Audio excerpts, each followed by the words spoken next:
Saatnya Anda simak Jamus Gemilang, Jagongan lan Musyawaroh.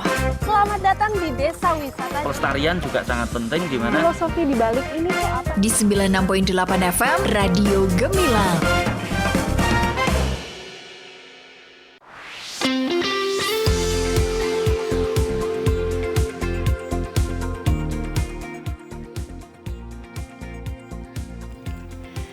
.8 FM LPPL Radio Gemilang, Jendela Musik dan Informasi. Hai, selamat siang sahabat Gemilang, apa kabar?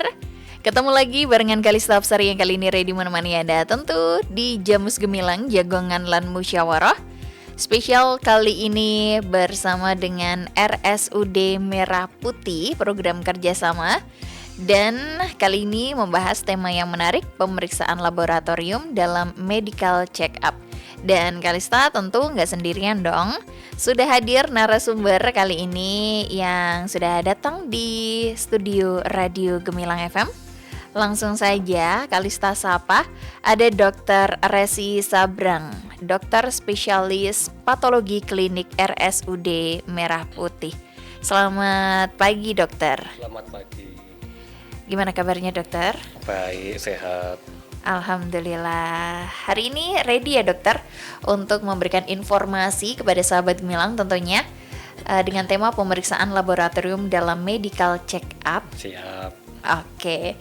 Dan sahabat Gemilang, untuk Anda yang pengen bergabung, Kalista membuka kesempatan di chat WA 081578689668.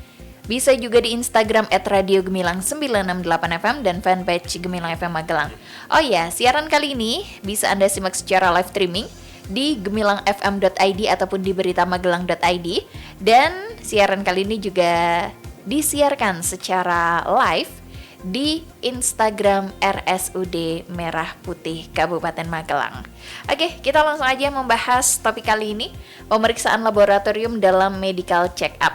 Dokter, bisa dijelaskan sedikit nggak sih dokter, sebenarnya apa sih medical check-up ini? Mungkin sahabat Gemilang juga masih awam dengan hal tersebut. Monggo dokter. Ya, selamat pagi sahabat Gemilang sekalian. Perkenalkan saya Dr. Resi Sabrang, spesialis patologi klinik yang sekarang bekerja di Rumah Sakit Umum Daerah Merah Putih sebagai Kepala Instalasi Laboratorium dan Bank Darah. Oke. Pagi ini saya diberi kesempatan untuk menyampaikan materi mengenai pemeriksaan medical check-up khususnya laboratorium. Yang di sini saya fokusnya ke usia dewasa yang sederhana saja. Jadi pertama, medical check-up itu apa ya? Medical check-up itu pemeriksaan kesehatan. Intinya pemeriksaan kesehatan yang dilakukan dengan berbagai alasan, misalnya pengen tahu kondisinya atau untuk persiapan masuk instansi atau sekolah tertentu, atau jika dengan usia yang sudah makin tinggi, jadi ada resiko-resiko penyakit tertentu, misalnya lebih dari 40 tahun gitu atau lebih dari 60 tahun.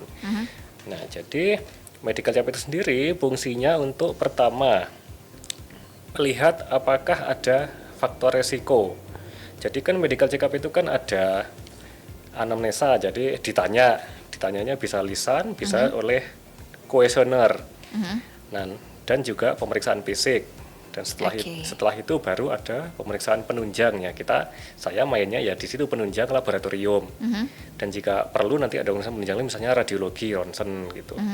Nah, untuk pemeriksaan kuesioner atau anamnesa nanti kan bisa dilihat faktor risikonya seperti apa. Misalnya jika dari kuesioner ada gaya hidup yang mengarah ke faktor risiko itu, atau gejala yang mengarah ke faktor risiko itu, nanti kan bisa dilanjutkan kecurigaannya seperti apa, nanti bisa dilakukan pemeriksaan lanjutan sesuai dengan kecurigaannya seperti apa. Misalnya pas di kuesioner sering batuk-batuk, oh sering, batuknya kapan? Malam. Demamnya ada demam, ada malam. Berat badan tetap apa turun? Wah, ini curiga TB. Jadi nanti tuberkulosis. Jadi nanti pemeriksaan labnya juga diarahkan ke curiga tuberkulosis. Misalnya cek dahak. Ya, cek dahak itu apakah ada bakteri tuberkulosisnya. Nah, jadi fungsi medical check-up sendiri ada 3. Yang pertama, melihat apakah ada faktor risiko. Jadi ini orangnya nggak sakit, orangnya belum sakit. Tapi kalau rupanya ada faktor risiko, nah berarti bisa dinasehati aja. Jadi misalnya orangnya sehat tapi pas ditanya, ini saya sering merokok banyak berapa kotak sehari atau terus wah keluarga saya ada turunan kolesterolnya tinggi terus. Nah, nanti bisa itu. Jadi kan dilanjutkan pemeriksaannya. Ya, jadi yang pertama itu melihat apakah ada orang sehat yang dengan faktor risiko itu. Yang kedua untuk melihat apakah ada istilahnya pra penyakit lah, pradisis gitu. Jadi pra penyakit. Jadi orangnya masih sehat, nggak ada gejala, tapi begitu diperiksa fisik atau lab, kok ada yang nggak normal gitu. Yang contohnya yang paling gampang misalnya gula darah puasa kan.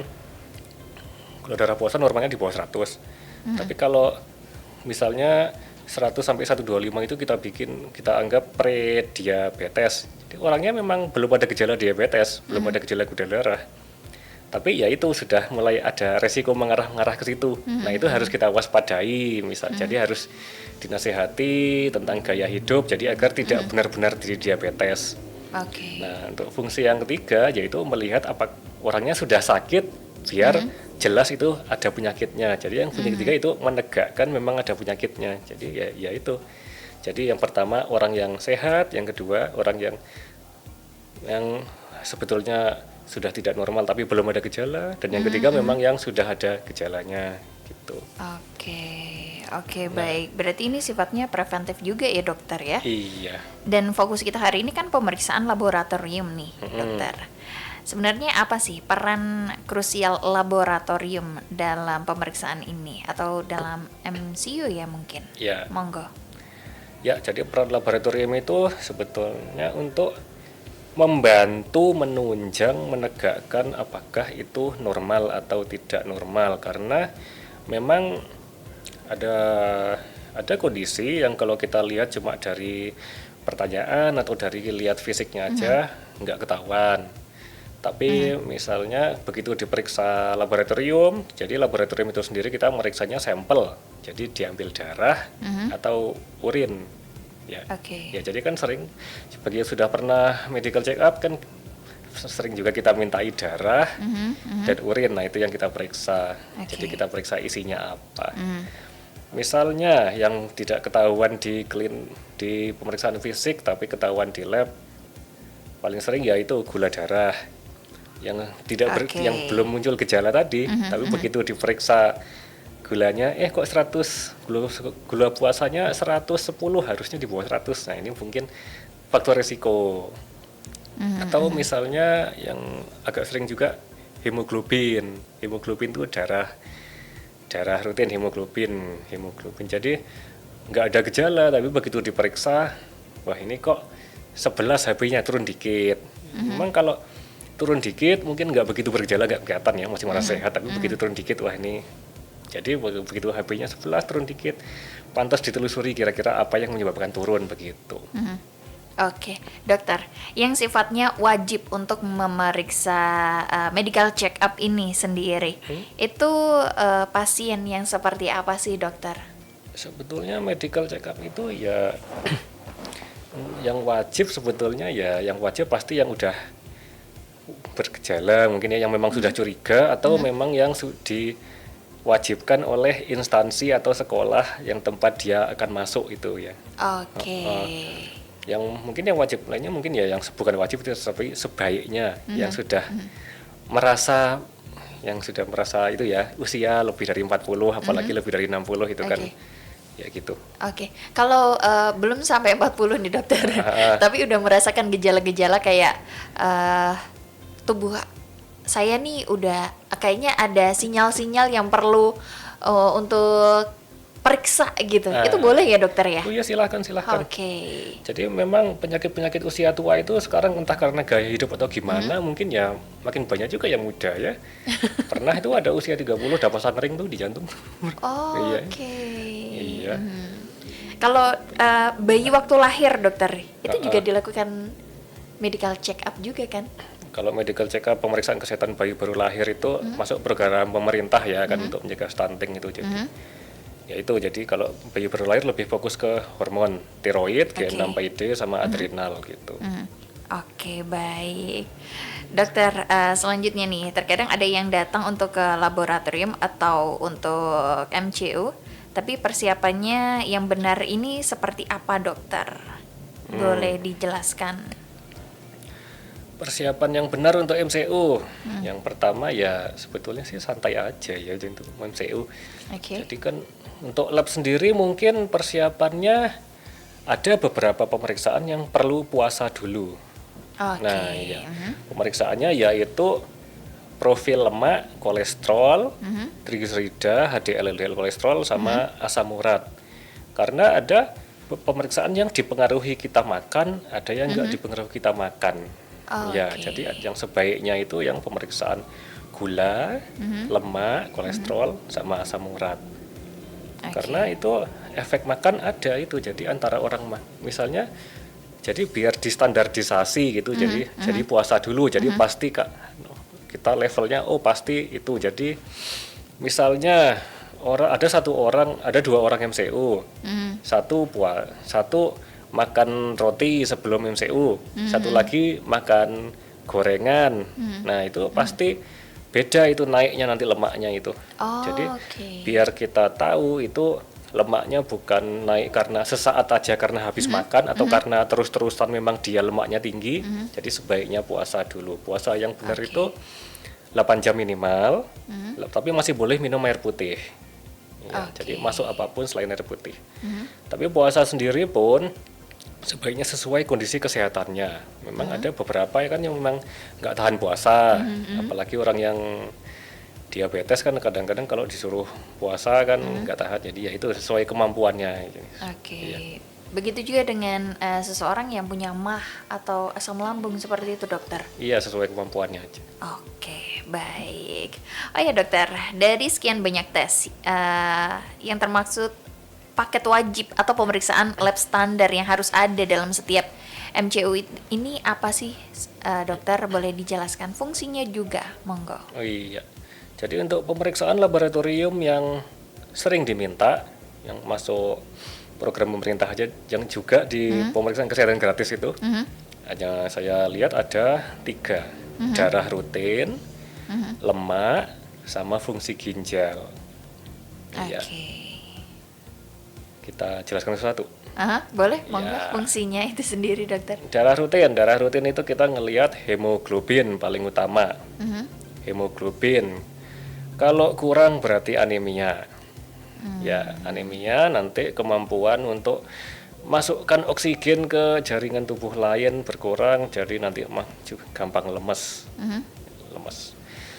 Yang dilihat untuk yang pertama darah rutin anemianya, dan juga yang lain misalnya indeks eritrositnya, leukositnya, sama trombositnya. Kalau leukosit biasanya kalau meningkat itu ngarahnya ke infeksi atau radang. Kalau trombositnya ya sama juga gitu. Oke. Yang kedua profil lemak, lemak atau lipid. Jadi profil lemak atau lipid itu berkaitan erat dengan kondisi kardiovaskuler, jadi yang mengarah ke pembuluh darah. Karena apa? Karena ya penyebab penyakit kardiovaskuler itu sendiri adalah, jadi kan pembuluh darah itu kayak pipa, Jadi kalau ada gangguan di pembuluh darah itu nanti akan terbentuk plak atau tumpukan di pembuluh darah itu sehingga makin sempit. Nah, kalau pembuluh darah pipanya makin sempit, nanti darahnya makin susah mengalir. Jadi tempat tujuannya nanti makin kesulitan mendapatkan darah yang harusnya membawa nutrisi, oksigen, dan lain-lain yang dibutuhkan. Nah, yang menyusun plak itu paling banyak lemak.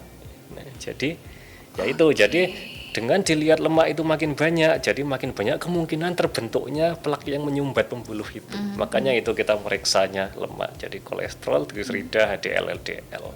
Oke, baik. Waduh, ada lagi penjelasannya, dokter? Oh iya, tadi itu fungsi ginjal ya. Jadi fungsi ginjal itu kita biasanya ngeceknya 2, kreatinin sama ureum atau blood urea nitrogen. Sebenarnya ureum sama blood urea nitrogen itu sama aja, cuma bedanya ureum itu 2 kalinya blood urea nitrogen. Iya, sama aja sebetulnya. Jadi fungsi ginjal sendiri kan, ginjal itu gunanya untuk 1, membuang zat sisa sehingga tidak menumpuk di tubuh. Yang kedua, menyaring. Jadi menyaring yang dibuang harusnya dibuang, zat yang disaring harusnya disaring, nggak dibuang. Nah, kreatinin sama ureum sendiri itu sendiri sebetulnya zat sisa. Jadi hasil metabolisme tubuh, jadi hasil pencernaan tubuh. Jadi kalau dia meningkat berarti ada yang salah di ginjalnya, ada yang masalah untuk membuang zat sisanya. Jadi ya itu, karena itu kita pakai ureum sama kreatinin untuk melihat fungsi ginjalnya. Oke, baik.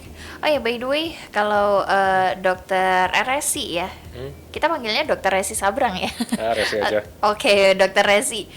Di RSUD Merah Putih sendiri jam kerjanya di jam berapa nih? Saya reguler. Oh, reguler? Iya, pagi sampai siang. Oke, baik. Jadi kalau kita mau medical check up nih, bisa ke RSUD Merah Putih ketemu dokter Resi gitu ya, dokter? Mungkin dari depan dulu, dari pendaftaran dulu. Oke. Ya, awalnya emang dari pendaftaran terus terus nanti bisa ketemu sama dokter Resi ini. Oke, detail banget dokter. Jadi kita tahu nih bahwa satu angka aja bisa menceritakan banyak hal kondisi tubuh kita ya dokter. Nah, tapi kita break sejenak dokter. Untuk Anda sahabat Gemilang yang pengen bertanya, Kalista mau buka kesempatan di chat WA 081578689668. Kita kembali saat lagi, so pastikan Anda tetap bergabung di 96.8 FM LPPL Radio Gemilang, Jendela Musik dan Informasi. Oh iya. Dengerin, kata siapa? Akses ke RSUD Merah Putih itu sulit? Gampang kok. Saat ini, RSUD Merah Putih Kabupaten Magelang lebih berinovasi. Dapatkan akses lebih mudah dengan klik MP, yaitu klik s.id/RSUD MP pada website. Anda akan mendapatkan informasi tentang RSUD Merah Putih, di antaranya pelayanan online berupa pendaftaran online, mengetahui jadwal dokter spesialis, mengetahui nomor-nomor telepon penting, dan customer service. Nah, spesial nih bagi Anda pasien rawat jalan RSUD Merah Putih Kabupaten Magelang, nikmati fasilitas pengantaran obat gratis yang lebih nyaman karena obat diantar sampai ke rumah tanpa dipungut biaya. Jadi jangan salah loh, loket layanan antar obat terdapat di lantai 2 dan untuk informasi lengkapnya Anda bisa menghubungi 0293 320 265. Tuh kan, akses ke RSUD Merah Putih sudah jauh lebih mudah. RSUD Merah Putih melayani dengan cinta. Iklan layanan masyarakat ini dipersembahkan oleh RSUD Merah Putih Kabupaten Magelang dan didukung oleh LPPL Radio Gemilang. Loh, katanya udah transfer. Kok dananya belum masuk? Jangan sampai kamu mengalaminya. Sedang banyak nih beredar di luar sana modus penipuan bukti bayar palsu dari AI. Selalu cek mutasi rekening atau dompet digital untuk memastikan dana benar-benar masuk. Periksa detail bukti transfer, nomor referensi, tanggal, dan nama penerima. Apabila menemukan font tidak seragam, tata letak tulisan berantakan, warna teks tampak tipis atau berbeda, itu sudah pasti palsu. Aktifkan notifikasi transaksi di aplikasi M-Banking. Jangan mudah percaya dengan gambar atau screenshot saja. Laporkan jika ada kejanggalan atau indikasi penipuan. Jadi, jangan jadi korban selanjutnya. Waspadai bukti transfer palsu hasil rekayasa AI. Iklan layanan masyarakat ini dipersembahkan oleh pemerintah Provinsi Jawa Tengah. Laras, aku dapat undangan digital bentuk file APK di grup WA. Lihat nih. Coba mana lihat? Salsa, itu kayaknya bukan undangan deh. Lihat aja filenya. Kok aneh gitu? Jangan dibuka deh. Nanti kalau kamu udah terlanjur download dan buka aplikasi itu, nanti data pribadi kamu bisa langsung diakses sama penipu yang ngirim file ini. Nanti disalahgunakan data kamu, bahaya banget itu. Ih, serem banget ya kejahatan cyber zaman sekarang. Nah, makanya zaman sekarang tuh banyak aplikasi digital hingga web yang kita gunakan itu menyimpan data pribadi kita, mulai nama, alamat, nomor handphone, sampai nomor rekening. Itulah mengapa kita harus menumbuhkan kesadaran untuk melindungi data pribadi dengan membuat kata sandi yang kuat, terutama pada aplikasi sosial media dan perbankan.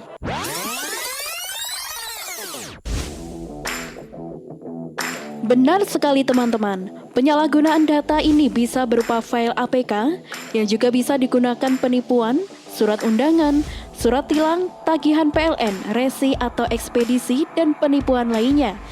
Jadi, lindungi data pribadi kalian dengan aktifkan autentikasi 2 faktor, hindari mengeklik link yang tidak dikenal, perbarui perangkat lunak secara berkala, hapus data yang tidak perlu, gunakan kata sandi yang kuat dan unik. Yuk, jadilah netizen yang cerdas dengan melindungi data pribadi kita, agar kita terhindar dari kejahatan cyber. Mari, lebih waspada dan lebih tanggap terhadap data pribadi kita. Iklan layanan masyarakat ini dipersembahkan oleh Dinas Komunikasi dan Informatika Kabupaten Magelang.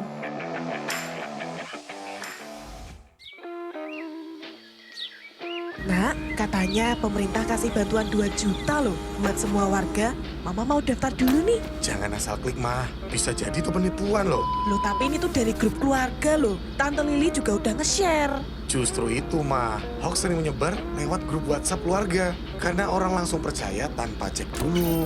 Nah terus, ini gimana caranya Mama tahu beneran atau hoax? Gampang, Mah. Pertama, cek sumber berita. Pastikan dari media terpercaya apa enggak. Kedua, lihat tanggal dan waktunya, Mah. Nah, yang terakhir, cek dulu situs resmi kayak turnbackhawk.id atau cekfakta.com. Oh, iya bener nih. Gak ada info gini di situs resminya. Untung Mama belum isi data. Nah, mulai sekarang hati-hati, Mah. Jangan langsung percaya berita yang lagi viral. Kalau ragu, cek dulu sebelum nyebarin. Ingatkan Mas dan Bayu, cek sebelum sebar, saring sebelum sharing, hoax itu merugikan. Jadi, jadilah penyebar fakta, bukan dusta. Pesan ini disampaikan oleh pemerintah Provinsi Jawa Tengah.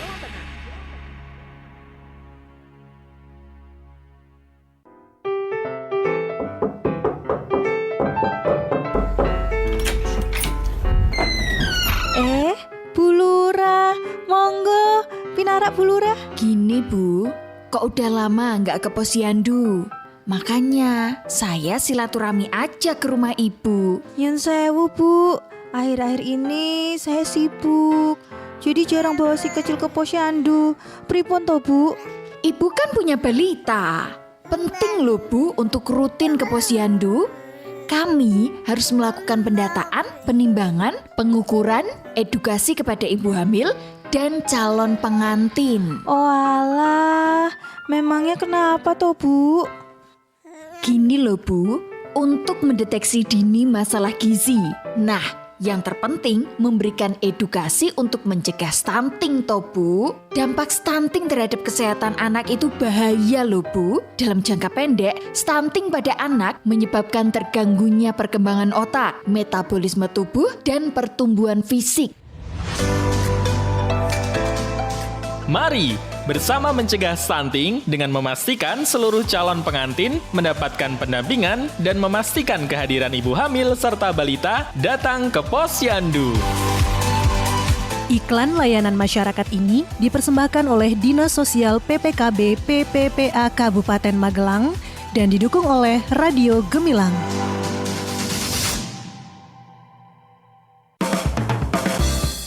Masih Anda ikuti Jamus Gemilang, Jagongan lan Musyawaroh.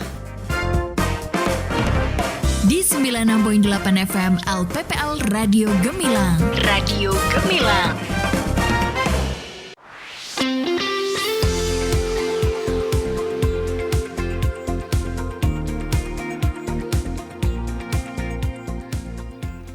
Oke, Sobat Gemilang, Anda masih terus barengan Kalista Sari yang kali ini menemani Anda tentu di Jamus Gemilang, Jagongan lan Musyawaroh. Spesial kali ini program kerjasama dengan RSUD Merah Putih Kabupaten Magelang membahas topik yang menarik, pemeriksaan laboratorium dalam medical check-up. Dan Kalista masih bersama dengan narasumber kali ini yang sudah hadir, sudah rawuh di studio Radio Gemilang FM. Ada Dr. Resi Sabrang, dokter spesialis patologi klinik RSUD Merah Putih.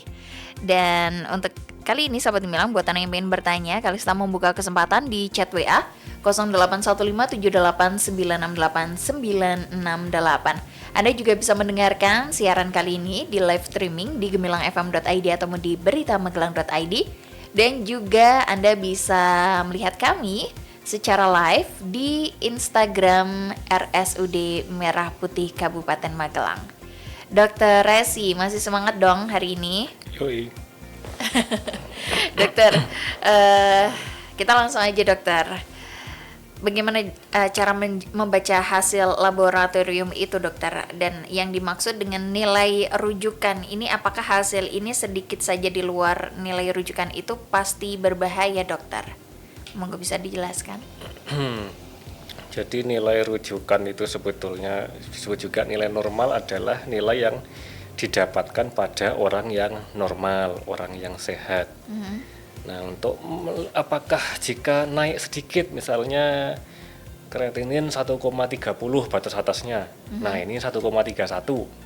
Nah, kita lihat klinisnya. Jadi kan laboratorium itu sebetulnya penunjang, laboratorium penunjang. Jadi kalau melihat pasien itu dilihat secara keseluruhan dari pertanyaan anamnesis, dari pemeriksaan fisik, dari penunjang juga. Oke. Jadi misalnya kreatinin 1,31, cukupnya naik dikit itu. Jadi kita lihat apakah memang curiga ke situ. Jadi apakah dia kurang minum, misalnya kan kalau kurang minum bisa, kalau misalnya memang karena kurang minum aja bisa disarankan minum lebih banyak. Atau jika memang curiga ada bermasalah di ginjalnya, bisa ditambahkan pemeriksaan yang mengarah ke fungsi ginjal juga, biasanya urin rutin. Nah, baru kita periksa urinnya, periksa urin. Nanti biasanya dilihat apakah ada protein urin. Jadi sebetulnya protein itu nggak keluar lewat urin. Jadi protein itu pasti lewat ginjal dimasukkan lagi ke tubuh. Jadi kalau memang keluar protein di urin, berarti ada masalah di ginjal.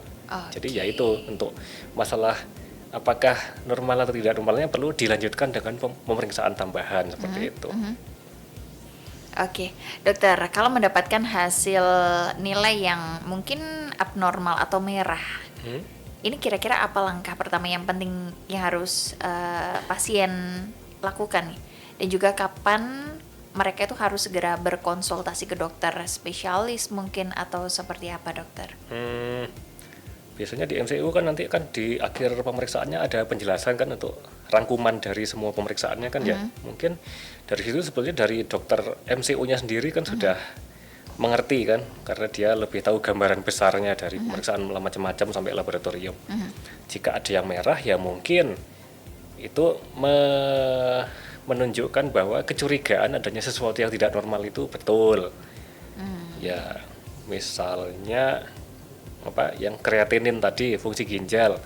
Memang makin tua kan fungsi ginjal makin menurun gitu ya. Jadi kita lihat apakah menurunnya sudah tidak normal, sudah perlu diintervensi, sudah perlu diobati ya. Jadi seperti itu. Jadi ditanyakan sama dokter MCU-nya. Oke. Terus dokter, kalau ada nggak sih perbedaan akurasi antara mengambil sampel darah di pagi hari sama sore hari? Dan mungkin berapa lama waktu yang dibutuhkan agar hasil lab MCU ini bisa keluar, dokter? Hasil lab MCU bisa keluar tergantung sih ya, tergantung tiap lab MCU beda-beda.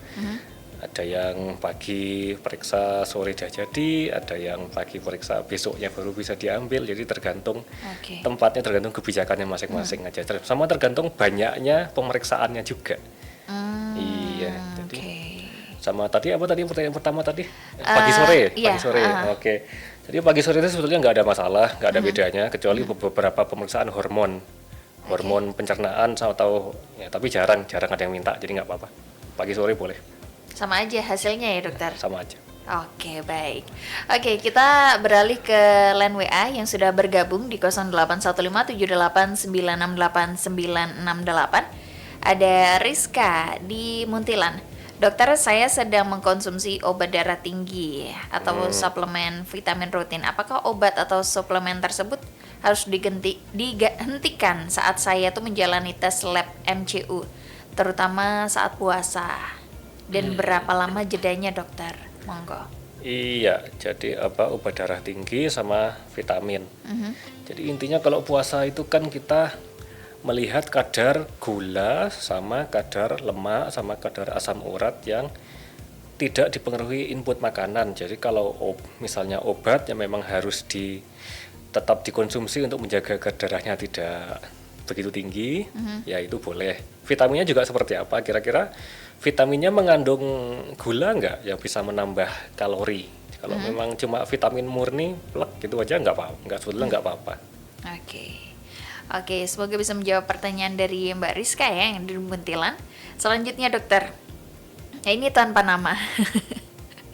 Dokter, saya sudah puasa 12 jam tapi malam sebelumnya saya makan makanan berlemak. Apakah hasil kolesterol saya akan terpengaruhi signifikan karena makan semalam saja, dokter? Bagaimana penjelasannya? Monggo. Jadi makan berlemak tapi setelah itu habis 12 jam baru MCU.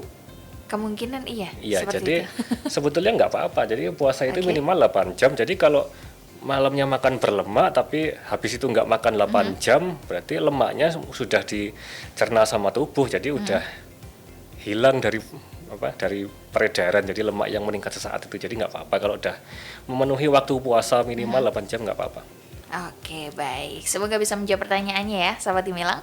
Selanjutnya dokter, ini anak saya berusia 15 tahun dan sering sakit. Apakah ada paket MCU khusus untuk remaja? Dan tes lab apa yang paling penting di usia tersebut? Untuk usia tersebut, seperti itu dokter. Kalau remaja sering sakit, jadi untuk paket MCU sebetulnya untuk khusus buat remaja kita belum ada. Jadi itu lebih untuk laboratorium kita lebih ke menerima permintaan klinisinya ke dokternya, anaknya curiganya kemana, nanti dimintakan pemeriksaan labnya kemana aja. Karena sering sakit sendiri sebenarnya sakitnya sakit apa ya, sakit lemes, sakit pilek, sakit infeksi gitu ya. Jadi sesuai laboratoriumnya, sesuai permintaan dokter anaknya aja. Oke, baik. Semoga bisa menjawab pertanyaan ya. Untuk siapa tadi? Nggak ada namanya juga ini tadi. Ya, boleh. Oke, dokter. Ini selanjutnya ada Mbak Reni yang ada di Parimono. Dokter, kenapa badan kurus malah kebanyakan banyak yang kena kolesterol, dokter? Bisa dijelaskan, dokter? Monggo. Aduh, badan kurus kena kolesterol. Ini badan gemuk banyak juga sih. Jadi yang beda kan? Ya sebetulnya kurus. Mau gemuk mau kurus banyak sih sebetulnya. Jadi kurusnya sendiri tergantung karena apa. Kalau kurusnya kurang makan, kurusnya nggak banyak ya. Tapi ada beberapa yang kurusnya karena memang ada suatu kondisi, misalnya kelebihan hormon tiroid misalnya, itu kan kurus. Nah, jadi meskipun makannya normal tapi bisa jadi kolesterolnya banyak karena terjadi gangguan metabolisme tubuhnya sendiri. Juga ada beberapa pasien yang memang dari keluarganya sendiri memang udah sifatnya tubuhnya ada metabolisme kolesterolnya agak lain gitu. Jadi satu keluarga itu setiap periksa kolesterol tinggi terus gitu. Jadi mungkin memang ada gangguan dari genetiknya, mungkin bisa juga. Oke, baik. Tapi sebetulnya lebih yang gemuk juga banyak sih, jadi nggak mesti kurus yang kolesterolnya tinggi.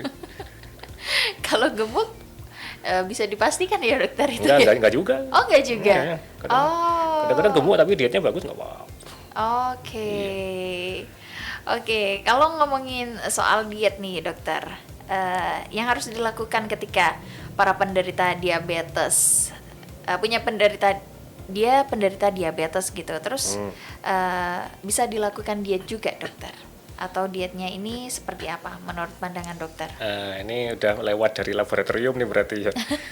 Jadi itu lebih harusnya ditanyakan ke dokter penyakit dalam ini. Iya, jadi ya itu nanti kan dijelaskan diet yang bagus seperti apa. Jadi gulanya dikurangi gitu, karena kan orang diabetes itu udah gulanya sudah tinggi dari sananya. Jadi diabetes itu sendiri gangguan gula untuk masuk ke sel. Jadi kan gula itu sebetulnya bahan bakar sel. Jadi sel itu untuk hidup, untuk bekerja perlu gula. Nah, tapi pada orang diabetes itu gangguan nggak bisa masuk ke sel tubuh. Jadi tetap di dalam darah. Jadi ya itu makanya. Oke, kalau dokter nilai rujukan normal di hasil lab itu kadang berbeda nggak sih di hasil lab sini A tempat A atau bisa. B? Oh bisa, itu pengaruhnya apa dokter? Tergantung populasinya. Jadi kan kita dalam melihat nilai rujukan itu kan ada darah menentukan nilai rujukan nilai normal ada dasarnya. Dasarnya kita lihat populasi umurnya dan lain-lain. Nah itu didapatkan dari literatur. Literatur itu bisa textbook, bisa jurnal, bisa penelitian sendiri, bisa dari perkumpulan organisasi dokter spesialis. Jadi ya itu. Jadi tergantung literatur yang dijadikan dasar nilai normalnya dari mana gitu. Tiap tempat beda-beda milihnya gitu.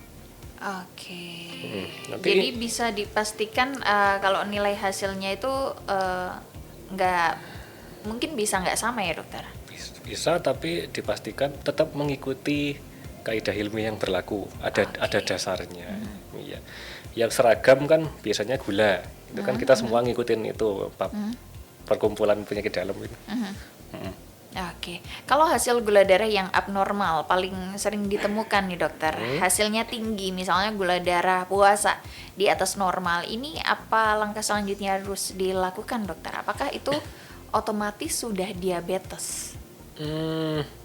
Gula darah puasa di atas normal, ya kita lihat dulu di atas normalnya kalau 100 di atas 100 berarti ya. Kalau sampai 125 masih pre-diabetes. Nah, itu kita lihat ya, itu menyeluruh dari anamnesas, dari pertanyaan-pertanyaan, dari kondisi klinisnya, fisiknya, pemeriksaan fisik, dan dari labnya. Kalau dari diabetes biasanya ada gejala 3 ini, poliuri, polidipsi, pagi. Jadi sering haus, sering merasa lapar, dan sering kencing, sering BAK. Jadi ya itu apakah ada itu, memang jika memang curiga bisa dilanjutkan pemeriksaan lab tambahan, biasanya HbA1c gitu. Oke, baik. Aduh, seru sekali ya perbincangan kita dokter. Tapi kita break sejenak dokter, sembari menunggu buat Anda yang maybe sahabat Gemilang yang pengen bertanya. Kalista mau buka kesempatan di chat WA 081578968968 atau Anda juga bisa sekarang juga bertanya di live Instagram di RSUD Merah Putih Kabupaten Magelang. Kalista bersama Dr. Resi akan kembali saat lagi. So pastikan Anda tetap bergabung di 96.8 FM LPPL Radio Gemilang, Cendela Musik dan Informasi. Dengerin, kata siapa? Akses ke RSUD Merah Putih itu sulit? Gampang kok. Saat ini, RSUD Merah Putih Kabupaten Magelang lebih berinovasi.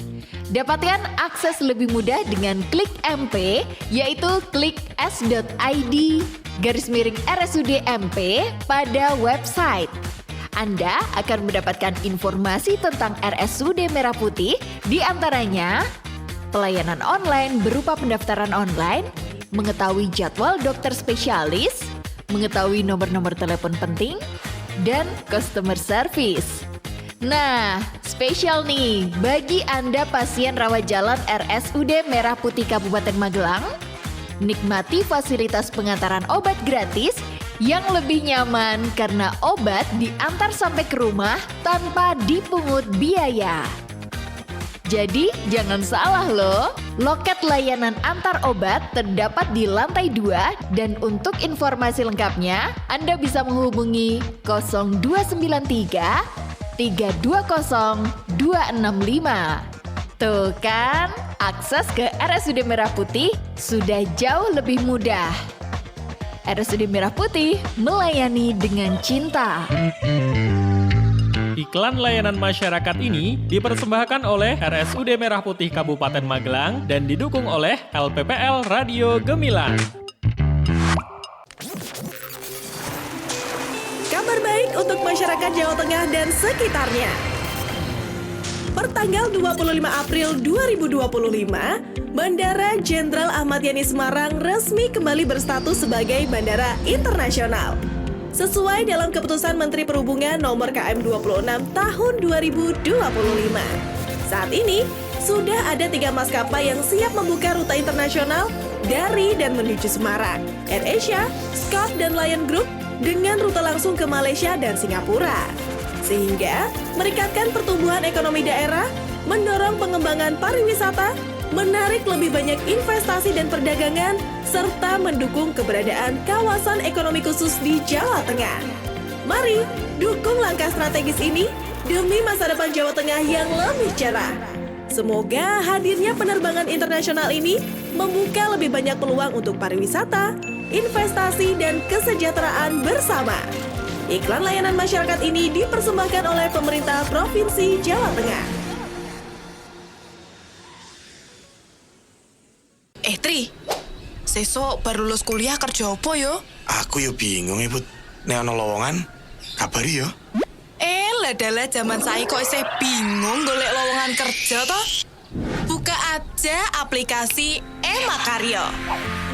Emakaryo adalah aplikasi yang diinisiasi Dinas Tenaga Kerja dan Transmigrasi atau Disnakertrans Provinsi Jawa Tengah untuk menjembatani para pencari kerja dengan pemberi kerja di wilayah Jawa Tengah. Cara aksesnya gampang. Tinggal ketik www.bursakerja.jatengprof.go.id, buat akun, pilih jenis pendidikan, dan tada! Informasi lowongan pekerjaan di seluruh wilayah Jawa Tengah sudah bisa kamu akses. Wah, ternyata gampang ya, Bud. Oh, Tri, aku udah ditambah semangat makaryo nek ngene carane. Iklan layanan masyarakat ini dipersembahkan oleh pemerintah Provinsi Jawa Tengah. Aktivitas Gunung Merapi di perbatasan Jawa Tengah. Dok, lihat nih Dok, Gunung Merapi erupsi. Ada apa sih, Bu? Lihat nih loh videonya. Ya ampun, Bu. Ini tuh video editan AI. Editan gimana? Ini loh dikirim di grup ibu-ibu. Ini itu video editan AI, Bu. Nih loh, kalau videonya dilihat secara cermat, orang-orang yang lari itu kelihatan aneh. Oh iya ya? Iya kan? Nih, aku cari berita terbaru, Gunung Merapi aman-aman aja. Makanya, Bu, jangan asal percaya aja. Kita harus cek sumbernya dulu. AI atau Artificial Intelligence bisa membuat gambar dan video seolah-olah nyata hanya dengan diedit melalui komputer. Teknologi ini sering disalahgunakan untuk menyebarkan berita palsu. Jadi, jangan mudah percaya dengan konten yang kita terima, apalagi kalau sumbernya tidak jelas. Selalu cek fakta, cari berita dari media resmi, dan jangan asal bagikan. Ingat, bijak bermedia itu keren. Iklan layanan masyarakat ini dipersembahkan oleh LPPL Radio Gemilang, Jendela Musik dan Informasi. Masih ada ikuti Jamus Gemilang, Jagongan lan Musyawaroh. Di 96.8 FM LPPL Radio Gemilang. Radio Gemilang.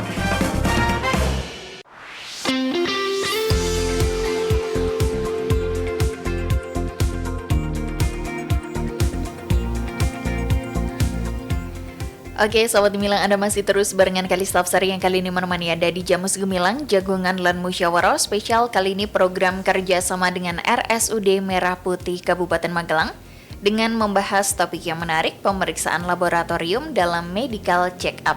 Dan masih juga dengan narasumber ada Dr. Resi Sabrang, dokter spesialis patologi klinik RSUD Merah Putih.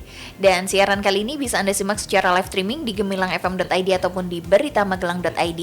Dan Anda bisa melihat siaran kali ini secara live di live Instagram RSUD Merah Putih Kabupaten Magelang. Dokter, kita reminder lagi nih ke sahabat Gemilang untuk jadwal MCU yang sudah ada di RSUD Merah Putih. Ini seperti apa? Boleh dijelaskan, monggo. Ya, jadi untuk jadwal MCU yang bisa full di Rumah Sakit RSUD Merah Putih bisa di hari Senin sampai Jumat. Dengan pendaftarannya buka dari pagi sampai jam 11 siang. Oke. Iya, jadi kalau daftarnya lebih dari jam 11 besoknya aja. Oke, siap. Ada program-program terbaru dokter mungkin dari RSUD Merah Putih? Untuk program terbaru dari RSUD Merah Putih yang paling dekat mungkin poli eksekutif kita sudah mau buka. Untuk poli eksekutif. Oke, tapi untuk kapannya masih rahasia ya dokter? Maksudnya untuk masih rahasia, jadi kita Rumah Sakit Umum Daerah Merah Putih berkembangnya pesat sekali, banyak pelayanan tambah-tambahan yang kita tambah. Untuk melihat update-nya bisa diikuti Instagram RSUD Merah Putih. Kabupaten Ya, Magelang. di follow. Oke, baik. Oh ya dokter, harapannya untuk masyarakat terutama Sobat Gemilang tentang MCU ini sendiri, monggo. Ya, jadi MCU sendiri kan sifatnya lebih ke preventif ya, untuk mencegah. Jadi yang sebelumnya nggak tahu ada masalah bisa tahu ada masalah. Jadi mungkin harapannya biar masyarakat lebih sadar kesehatan dan jika merasa ada badan nggak enak atau rasanya ada yang aneh gitu, bisa dilakukan MCU ke rumah sakit seperti itu. Oke, closing statement boleh dokter? Ya, closing statement apa? Terserah deh dari dokter untuk sahabat Gemilang. Iya, oke. Oke, terima kasih untuk sahabat Gemilang yang sudah mendengarkan materi yang saya bawa. Terima kasih agar materi ini bisa berguna untuk kita semua. Terima kasih banyak. Oke, baik. Dan sahabat Gemilang, untuk Anda yang pengen MCU mungkin di RSUD Merah Putih, Anda juga bisa melihat di rsudmerahputih.magelangkap.go.id untuk tanya-tanya atau informasi selanjutnya. Jangan lupa RSUD Merah Putih berada di Jalan Raya Magelang Yogyakarta kilometer 5, Mungki dan Danu Rejo Magelang. Dan sampai di sini dulu sahabat Gemilang kebersamaan kita. Tentu kali ini di Jamus Gemilang Jagongan Lan Musyawarah spesial bersama dengan RSUD Merah Putih Kabupaten Magelang membahas topik yang menarik, pemeriksaan laboratorium dalam medical check up. Terima kasih Dr. Resi atas pencerahannya yang sangat lengkap dan detail ini. Sama-sama. Dan sekarang kita jadi lebih paham bahwa MCU itu khususnya pemeriksaan lab ini bukan hanya hal yang menakutkan, melainkan investasi kesehatan jangka panjang. Betul. Dan semoga informasi ini bisa memotivasi Anda untuk rutin melakukan MCU. Ingat, kesehatan itu mahal harganya. Kalista Hapsari bersama rekan kerja bertugas undur diri. Sampai jumpa dan tetap selalu dengarkan 96.8 FM LPPL Radio Gemilang, Cendela Musik dan Informasi.